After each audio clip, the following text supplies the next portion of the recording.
على رسوله الكريم أما بعد أعوذ بالله من الشيطان بسم الله الرحمن الرحيم إن الذين قالوا ربنا الله ثم استقاموا تتنزل عليهم الملائكة ألا تخافوا ولا تحزنوا صدق الله مولانا العظيم۔ اللہ تعالیٰ ارشاد فرماتے ہیں کہ جو لوگ یہ کہتے ہیں کہ اللہ ہمارا رب ہے، ربنا اللہ، ثم استقاموا، پھر اس پر قائم بھی رہتے ہیں، اس قول پر قائم ہے اپنے عمل کے ذریعے۔ قول تو کیا ہے کہ ربنا اللہ، ہمارا پالنے والا اللہ ہے، اور پھر اپنے عمل کے ذریعے اس پر استقامت اختیار کرتے، استقامت، تو ان کو کیا انعامات ملتے ہیں؟ دیکھیے اقرار تو سب کرتے ہیں، کسی پوچھ رہا جی ہاں ہمارا اللہ اللہ ہے، لیکن عملی زندگی میں اسباب کا سہارا لیتے، ہر جگہ پر اسباب پر چلتے ہیں، وہاں توکل ختم ہو جاتا ہے۔ ایمان اور اسلام کے بعد سب سے بڑی نعمت اللہ کی ذات پر بھروسہ، یاد رکھنا۔ اگر اللہ کی ذات پر انسان کو بھروسہ ہو، پھر اس کو کوئی چیز نقصان نہیں پہنچا سکتی، اور اگر اللہ کی ذات پر بھروسہ نہیں ہے تو پھر چھوٹی چھوٹی چیزیں بھی اس کے لیے نقصان دہ ثابت ہو سکتی ہیں، جس کو معمولی سمجھتا ہو۔ کہ قرآن میں یتوکل اللہ فہو حسبہ، قرآن کہتا ہے جو اللہ پر توکل کرتا ہے اللہ اس کے لیے کافی ہے۔ تو بتاؤ جس کے لیے اللہ کافی ہو جائے تو کسی اور شے کی کیا ضرورت ہے؟ تو استقامت جو ہے وہ توکل سے آتی ہے، یاد رکھو۔ جب اپنے معاملات میں اللہ کی ذات پر بھروسہ کرتا ہے اور امید رکھتا ہے، پر امید، اس لیے مایوسی کفر ہے، کیونکہ مایوسی اللہ کی توکل سے دور کرتی ہے۔ جب آپ توکل سے دور ہوں گے تو خدا سے دور ہو جائیں گے، کیونکہ ہماری دوری اور قریبی جو اس کا تعلق دل کے ساتھ ہے، یاد رکھو، ہمارے جسم کے ساتھ نہیں ہے، ہمارے دل کے ساتھ ہے کہ دل کس کے قریب ہے، دل کس سے دور ہے، اس سے قرب اور بہت سمجھا جاتا ہے۔ اللہ کا وصل، اللہ کا قرب، اس سے مراد کیا ہے؟ یعنی ہمارا دل محسوس کرتا ہے اس قرب کو، جسم نہیں، جسم تو محال ہے، ایسا وصل ہو ہی نہیں سکتا۔ ہاں فرمایا قرب او وصال است، مطلب فرماتے ہیں اللہ کا جو قرب ہے اس کا نام وصل ہے، اور قرب دل محسوس کرے گا، اور وصال او محال است، اور اس کا وصال محال ہے، جیسے میں اور آپ ملتے ہیں ایک دوسرے سے، یہ نہیں ہو سکتا۔ ان کا جو قرب ہے ہمارا قلب جو محسوس کرتا ہے، تو توکل کا تعلق انسان کے دل کے ساتھ ہوتا ہے، ظاہر اس پر نہیں ہوتا۔ متوکل شخص بھی اسباب استعمال کر رہا ہوتا ہے، اس کے بھی بیوی بچے ہوتے ہیں، کاروبار ہوتا ہے، سب ہے، لیکن اندر کا معاملہ اس کا الگ ہے کہ اس کا تکیہ اور اس کا سہارا وہ اسباب نہیں ہوتے، سنت الہیہ سمجھ کر تو اس کو اختیار کر رہا ہے، لیکن دل سے مولا کی ذات کے اوپر اس کا توکل ہے، اعتماد ہے کہ اللہ کی ذات کرنے والی، ان میں نہیں ہے۔ ہاتھ میں پانی کا گلاس ہے، سمجھتا ہے کہ پیاس یہ بجھانے والا نہیں ہے، ہو سکتا ہے میرے لیے نقصان دہ بن جائے۔ نفع نقصان، ہر شے میں نفع نقصان، یاد رکھو، ہر شے میں تمہیں کوئی چیز نہیں نفع نقصان نہیں، لیکن اللہ تعالیٰ کیا کرتے ہیں؟ نقصان چھپا دیتے، نفع ظاہر کر دیتے، وہ یہ ہے۔ ورنہ اگر نقصان ظاہر ہو جائے تو فوڈ پوائزن ہو گیا جی، کھانا کھایا تھا فوڈ پوائزن ہو گیا، دست لگ گئے جی، الٹیاں شروع ہو گئی جی، حالانکہ کھانا تو زندگی کے لیے کھایا، لیکن اس کے اندر شر کا پہلو بھی تھا، ہر چیز میں، دنیا کوئی چیز ایسی نہیں، خیر شر دونوں ہیں، اس لیے ہمیں حکم ہے کہ ہم خیر مانگے، شر سے پناہ مانگیں۔ 3 الگ الگ دعائیں ہیں، 3 الگ الگ. دیکھو عجیب بات ہے، آپ جانور خریدتے ہو یا بیوی لاتے ہو اس کے لیے الگ دعا، آپ سامان خریدتے اس کے لیے الگ دعا، آپ مکان زمین خریدتے اس کے لیے الگ دعا.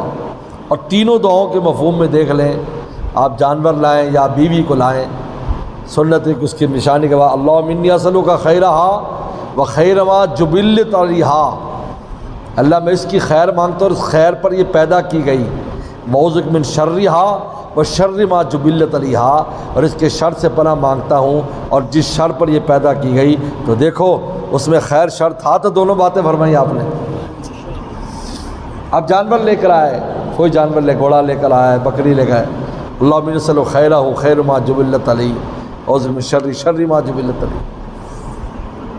غلام خرید کر لائے، نوکر رکھا آپ نے اس کے لیے بھی.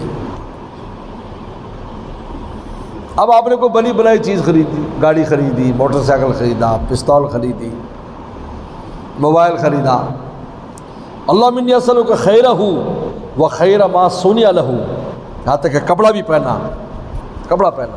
پیغمبر صاحب کپڑا پہنتے تھے. اب کپڑا پہننے میں پہلے نام لے رہے ہیں، قمیض پہنتے فرمایا قمیص، نیا کپڑا قمیص.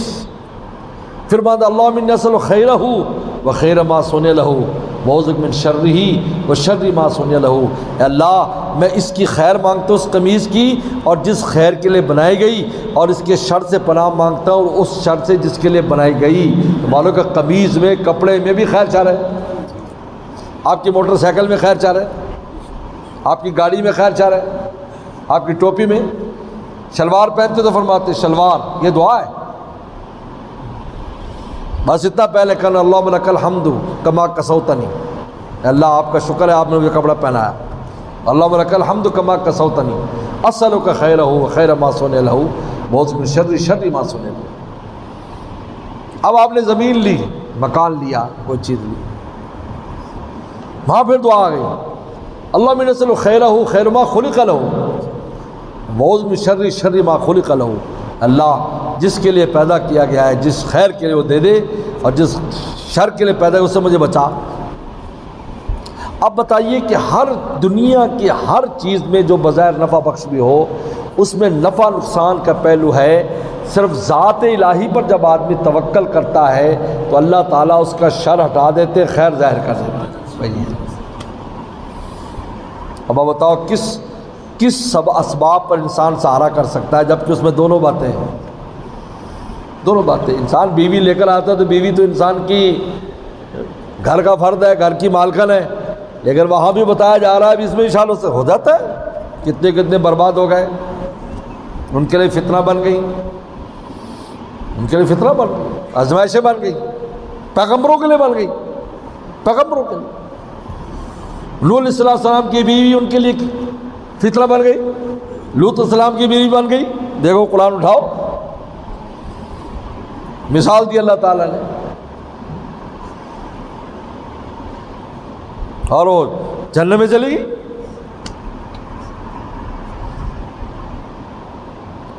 تو استقاموا، کہتا اللہ آپ مجھے پالنے والے ہیں، ثم استقاموا، پھر اس پر استقامت کرتے ہیں، یعنی ذات الہی پر توکل رکھتے ہیں ہر کام میں، اور امید رکھتے ہیں. امید یاد، امید بہت اہم بات ہے.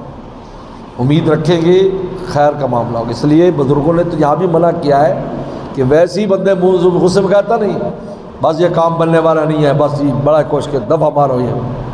اور میں ایسا لفظ بھی نہ کہوں، اس وقت بھی فیصلہ اسی طرح ہو جاتا ہے.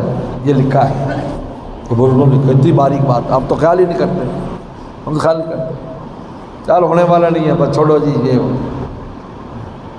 یہ بھی نہ کہو، ہو سکتا ہے ہونے والے قریب اور تیرے کہنے سے پیچھے ہو جائے. ہر وقت با امید رہو. یعقوب السلام کا قصہ ویسے تھوڑی بیان کیا قرآن مجید، یوسف السلام کا پورا قصہ. 40 سال امید رکھنا کوئی آسان کام ہے؟ 40 سال ہو گئے. جب کس بات کے یقین اور اس بات کا وہ لوگوں کو ہو چکا تھا کہ یوسف نہیں رہا، اس کارروائی پر لوگوں نے یقین کر لیا کہ وہ یا تو بھیڑیا کھا گیا، یہ جو بھی ہو گیا. بھائیوں نے بھی کنویں کے اندر ڈال دیا، جو کچھ ہوا، انہوں نے کہا کہ اب یوسف نہیں رہا.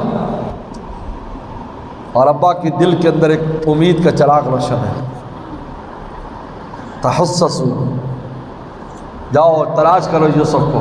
وہ کہہ رہے ہیں 40 سال کے بعد پھر کہہ لیں تلاش کرو، جاؤ. اللہ اکبر. ہمارے استاد فرمایا کرتے تھے، ہم دعا کرتے اللہ میاں قبول ہو جائے، قبول نہیں ہوتی تنگ پڑ جاتے ہیں. کہا کہ یعقوب السلام کی دعا 40 سال بعد قبول ہو گئی، اتنا سا بھی لگ سکتا ہے. دیکھو، لا تیأسوا من روح اللہ، اللہ کی رحمت سے نا امید نہ ہو. یعقوب السلام فرما رہے ہیں. عجیب بات ہے، یہ انبیاء اسلام کے واقعات عجیب سبق دیتے ہیں. اور اللہ نے، اللہ اکبر، چھوٹا سا بچہ تھا، جب گئے، جب ملے تو پیغمبر بھی تھے، بادشاہ بھی تھے، دونوں شانیں تھیں. آسمانوں کی سلطنت بھی، زمین کی، دونوں سلطنتیں ان کے پاس. اتنے عظیم الشان، اتنے عظیم الشان پیغمبر بنے. سارے پیغمبر آگے انہی کے اولادوں میں آ رہے ہیں. موسیٰ السلام بھی انہی میں سے ہے، عیسیٰ السلام بھی، سلمان السلام بھی، اور سب کہاں سے کہاں بات چلی.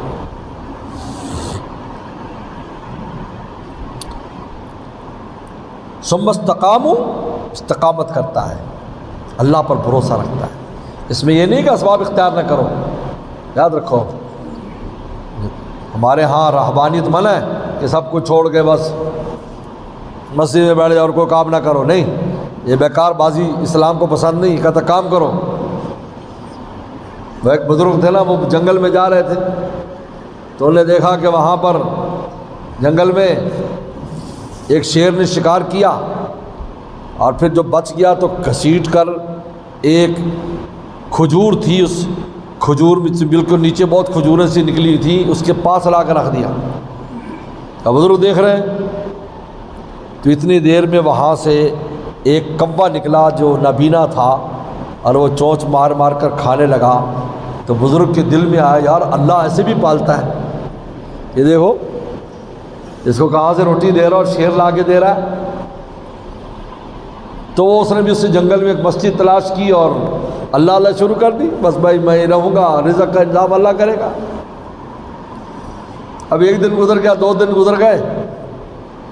میرے مرشد فرمایا کرتے تھے جب آدمی کو فاقے ہو جاتے ہیں تو پھر دنیا کو لات مارنے کے لیے لات بھی نہیں اٹھتی. اب غش آ رہا ہے، سر چکر آ رہا ہے. تو آہ بھگا کہ اللہ، وہ اندھے کوے کو تو دے رہا ہے تو روٹی اندھے کوے کو، اور میرے لیے نہیں. میں تو چاہتے تیری عبادت کروں. تو آواز آئی، ہم نے تجھے اندھا کبا تھوڑی بنایا تو شیر بننا. شکار کر، خود بھی کھا، غریبوں کو کھلا. ساری مسجدوں میں آ کر بیٹھ جائیں تو یہ نظام کیسے چلے گا بتاؤ نا. اللہ کے راستے میں خرچ کر رہے ہیں، مدرسے چل رہے ہیں، مسجدیں چل رہی، خانقاہیں چل رہی، غریبوں کا بھلا ہو رہا ہے، کام چل رہا ہے. کہ شیر بن، یہ کیا تو اندھا کبا بن گیا. ہاں اندھا کبا ہو جائے گا تو تجھے شکار بھی مل جائے گا کھانے کو، لیکن اب تو شیر ہے، تیرے اندر دست بازو، تیرے اندر طاقت ہے. حضرت ابراہیم بن ادم رحمۃ اللہ علیہ کے بارے میں لکھا ہے، ان کے عجیب زمانے بادشاہ تھے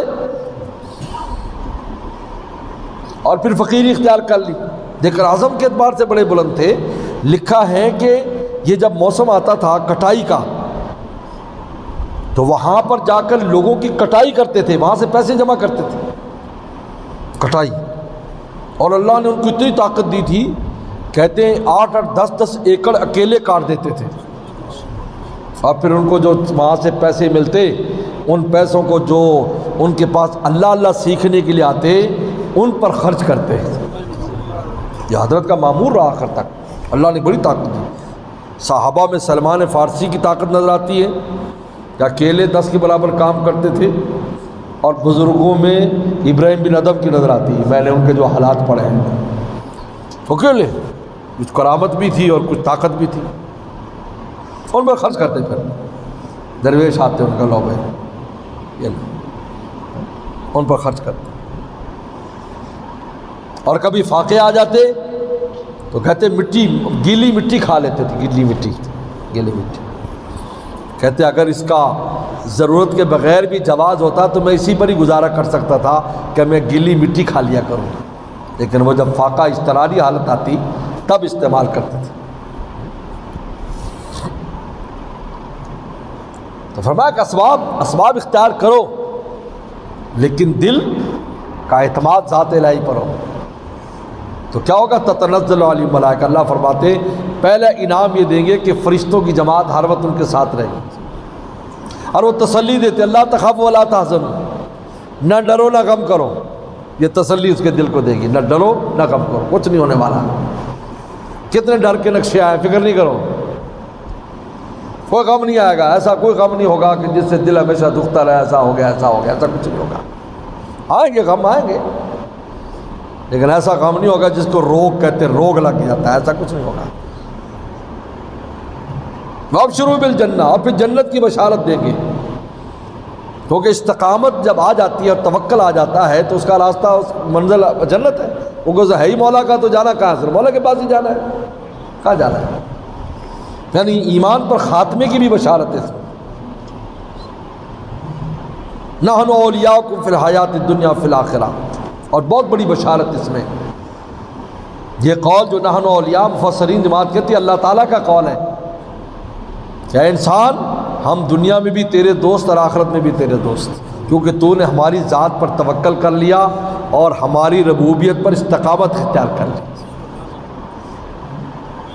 نحن اولیاءکم فی الحیات الدنیا، ہم دنیا میں بھی تیرے دوست، آخرت میں بھی دوست۔ لیکن میرے مرشد فرماتے تھے دنیا میں دوستی کی کوشش کرو، پھر آخرت میں آئے گی۔ اگر کہو جی دنیا میں دوست نہیں بننا تو آگے کہاں سے ملے گی دوستی؟ یہاں تو دوستی نہ ہو اور وہاں جا کر کہا جی دوستی۔ مجھے بتاؤ بھائی، کوئی یہاں کوئی آدمی آیا کسی ملک سے، سعودی عرب سے آیا، تم اسے لفٹ ہی نہ کراؤ، چائے پانی نہیں پوچھو، دوستی کے لیے ہاتھ ہی نہ بڑھاؤ۔ اب وہ چلا جائے تو اس کا ایڈریس تلاش کر کے جی وہ فلاں بندہ مجھے ایک دفعہ ملا تھا، میں جاؤں گا میرا کام کرا دے گا، تو کیسے کرائے گا؟ وہ کہتا وہاں گیا تھا صاحب نے تو کال ہی نہیں ملائی، اور اب یہاں میں تیرا کام کروں۔ اگر یہاں اس کے ساتھ دنیا جب مولا کی دوستی کر لیتا ہے تو وہاں خود بخود دوستی آشکارا ہو جائے گی، لیکن دنیا پہ دوستی لکم فیہا ما تشتہی الانفس ولکم فیہا ما تدعون، جو خواہش کرو گے پوری ہوگی۔ کہتے ہیں دنیا میں انسان کی خواہشات پوری نہ ہوں، کچھ پرواہ نہ کرے، کیونکہ دنیا خواہشات پوری کرنے کی جگہ ہے ہی نہیں، آخرت ہے، وہاں جو چاہو گے ملے گا۔ شادیوں کا شوق ہے، بڑی شادیاں، کھانے کا شوق ہے، بڑے کھانے، پہننے کا شوق ہے، بڑے پہننے، زمینوں کا شوق ہے، بڑے۔